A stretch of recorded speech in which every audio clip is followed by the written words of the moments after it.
intimidade com o computador, recebemos e-mails diariamente.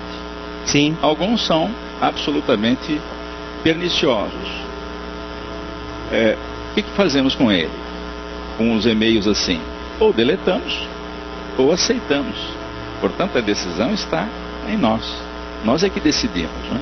Hoje a gente conhece muito a ideia de torpedo. Torpedo é aquela mensagem telefônica. Um espírito que deseja de uma hora para outra sintonizar conosco, ele manda o seu torpedinho. Ele manda uma imagem para nós, e nós aceitamos ou não. Portanto... E essa imagem vem no computador? Vem diretamente no cérebro. Computador cerebral. O computador cerebral, o telefone celular que o Criador equipou-nos para falarmos com qualquer instância do universo, né? E nós estamos sujeitos à influência, portanto devemos vigiar. Por isso que Jesus recomendava: ore, vigie. Vigie o quê? Pensamento, atitude, fala e também o que a gente sente, porque isso é que atrai os espíritos, né? Certo. Falamos da pergunta número 459 do Livro dos Espíritos. O Livro dos Espíritos é a primeira obra básica que foi editada na Terra, organizada por Hippolyte Léon Denisard Rivail, que adotou o pseudônimo de Allan Kardec. E a pergunta 459, ela é bastante instrutiva, porque Kardec, nessa indagação, pergunta aos espíritos se os espíritos influíam sobre os nossos pensamentos e sobre as nossas atitudes. E olha só a resposta que eles dão. A esse respeito, sua influência é maior do que credes, porque frequentemente são eles que vos dirigem. Frequentemente são eles que vos dirigem. E dirigem obedecendo esse mecanismo, Américo? Obedecendo esse mecanismo de afinidade. Eles podem nos dirigir para o bem se nós sintonizarmos os espíritos do bem. E ao contrário também é verdadeiro. Por que aquela entidade no bar era tão feia? O espírito de Emmanuel. Isso, que é o mentor do Chico, né? Foi o mentor de Chico Xavier quando Chico estava encarnado e responsável pela obra do livro mediúnico da Lavra de Chico Xavier. Ele diz assim: qualquer pensamento bom melhora o nosso espírito, o perispírito, e qualquer pensamento ruim piora. Como o perispírito está junto com o corpo, nosso corpo melhora a cada pensamento, a cada gesto no bem, a cada atitude no bem, e também piora. E um exemplo que se dá é do livro Libertação. O André Luiz vai a uma casa de uma família de posses fazer uma visita, porque ele está contando uma história densa no livro Libertação, lançado em 1949. E eles passam, após o almoço, a acompanhar a família que estava ali. A senhora, a dona da casa, era uma mulher muito bonita, muito vistosa. Mas, fisicamente falando. Fisicamente falando, exatamente. Mas quando a Andréa observou, sentada ao sofá, e ela deu um leve cochilo, no cochilo facilita o desprendimento da alma e o perispírito dá uma saidinha fora do corpo. E ele toma um susto, porque a mulher bonita dá lugar a uma bruxa, uma verdadeira bruxa. Porque as nossas ações, os nossos pensamentos, aquilo que a gente fala, imediatamente acredita no espírito, no perispírito, no corpo espiritual, a sua qualidade ou não. E, portanto, ela se deformou pela maneira como age na sua vida.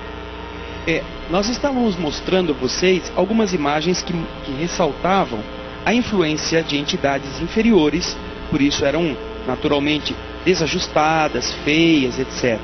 Você está vendo aí esses espíritos bastante grotescos, que assumiram esta forma pelo padrão de pensamentos deles próprios. Vejam só, não são diabos, não é o Satanás, não. São espíritos que já tiveram corpos de carne e que no plano invisível, como o perispírito é bastante maleável, ele adota o padrão, este que o Américo está se referindo, o padrão do grau de elevação ou de inferioridade em que ele vibre. Mas você viu também espíritos amigos chegando no bar, não é, Américo? Perfeito.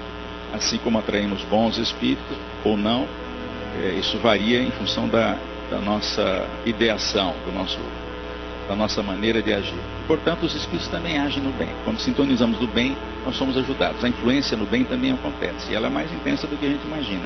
Às vezes um acontecimento fortuito na vida, por exemplo, um atraso, a pessoa atrasou, não chegou a tempo de pegar o avião, depois o avião caiu. Certamente foi a ação dos espíritos que impediram que aquela pessoa que não precisa passar por aquela experiência não passe. Portanto, existe essa regulagem nesse mecanismo das leis de Deus, onde os espíritos são forças atuantes. E a gente reclama, né? Ai, maldito congestionamento, táxi que não andou depressa e não sei o quê, e abomina.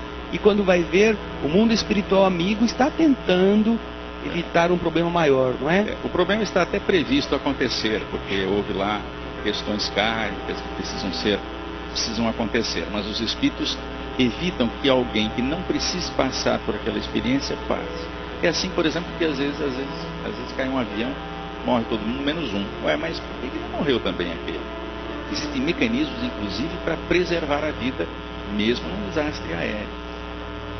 E o interessante, naquela última imagem dessa sequência no botequim, é que o mundo espiritual, ele estava atuando em favor do bêbado, mas também em favor da entidade que no começo estava toda irada e agora está assim um pouco mais assim, plácida, um pouco que pensativa, um pouco que arrependida. O Raul vai colocar para vocês verem essas duas imagens, a primeira e a última. A primeira, Raul, aquela em que o rapaz está sentado com a entidade envolvendo. E depois você vai ver a passagem para a terceira, em que os espíritos, um está colocando energias positivas sobre o moço encarnado e o outro está conversando amorosamente com a entidade que estava fazendo mal. Quer dizer com isso, Américo, que também o mundo espiritual se debruça sobre as necessidades dos vivos e dos chamados mortos. É interessante porque quem conta essa história é o autor do livro, no Voltei, e o Frederico, ou o Jacó, o autor do livro, o espírito do autor, ele participa da história. Você vai ver que na imagem que o Jacó está conversando com esse espírito que influencia o bêbado. Mas qual é a ligação? Como é que esse caso aconteceu? É porque o Jacó atuava enquanto encarnado como médium esclarecedor em reuniões mediúnicas, lá ligado à Federação Espírita Brasileira no Rio de Janeiro à época. E ele se lembrou na vida espiritual de um espírito que ele não conseguiu convencer, que era exatamente esse que quando ele desencarnou, quando ele se recordou, puxa vida, tinha aquele espírito duro. Eu nunca consegui. Aí ele pediu autorização para vir até a Terra para tentar alguma coisa. Portanto, essas ligações que ocorrem, às vezes estão lá atrás, né? Não é fortuitamente que o Jacó foi parar lá de volta à crosta do Rio de Janeiro para encontrar alguém que não tinha relação com ele. Portanto, nós temos mais ligações do que a gente imagina. Nós provocamos isso ao longo da vida, né? E no caso, o Jacó está conversando com o espírito de novo, olha. De novo. E o espírito fala para ele, né? Ah, mas quem que é você? Cadê a sua luz? Cadê a sua luz? Como é que é isso? E aí o Jacó aprendeu uma lição muito interessante, que é o fato de que quando a gente atende espíritos aqui na Terra, usando médiuns, né? O médium segura o espírito, segura o palavrão, a agressão. Filtra. E aí que ele percebeu, esclareceu.